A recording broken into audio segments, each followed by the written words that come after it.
دا یوه غنټه وشوه چې دا سړک بلاک دی. دا یو ټریفک والا دی خو دا نن دلته ډیوټي نه ده، دی بل ځای نه رالو دلته ایکسټرا ورک کوي. دا هغه ځای نه دی اپ شو دلته رالی خو ډیوټي ده نه. نو نن دلته دا پته نه لګي چې د کوم ټریفک والا ډیوټي ده، خو بیخي دغه صورتحال دی.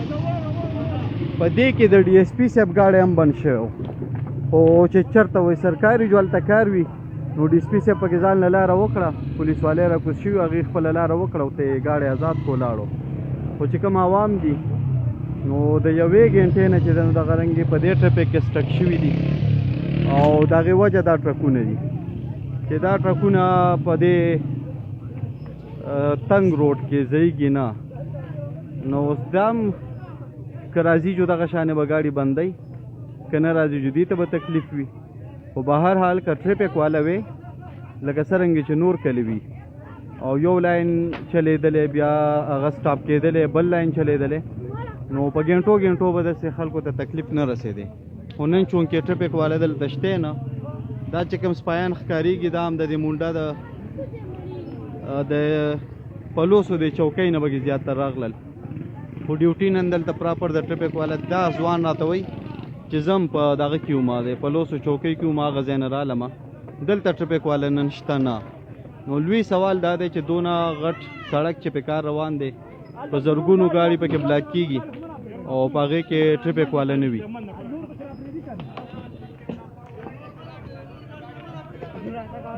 دا تاسو ته ښکارېږي چې همدغه یو لاین روان دی خو دا بل لاین د دې د وجې بند دی چې هغه په دې کې دا ټرکونه دي.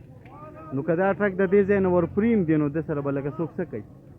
د هغې د وجې دا یو لاین مکمل بدقسمته چې یوه غنټه وشوه چې بند دی او دا لاین دا چې کوم روان دی نو دوی دا موقع نه ورکوي چې دا ټرک د دې ځای نه واوړېږي او څوک شتی نه چې هغه د هر څه سنبال کړي. نو جندول دی بس انتظامیې همدغه رنګې پرېښی دی.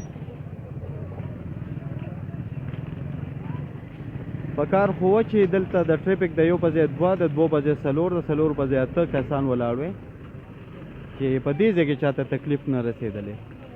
خو ډي ایس پي صاحب په خپله سټک شوی او ما ولیدو او هغه خپله لار ځان له صفا کړه او لاړ ووتو، خو عوام یې همدغه رنګې پرېښوستل په دې ځای.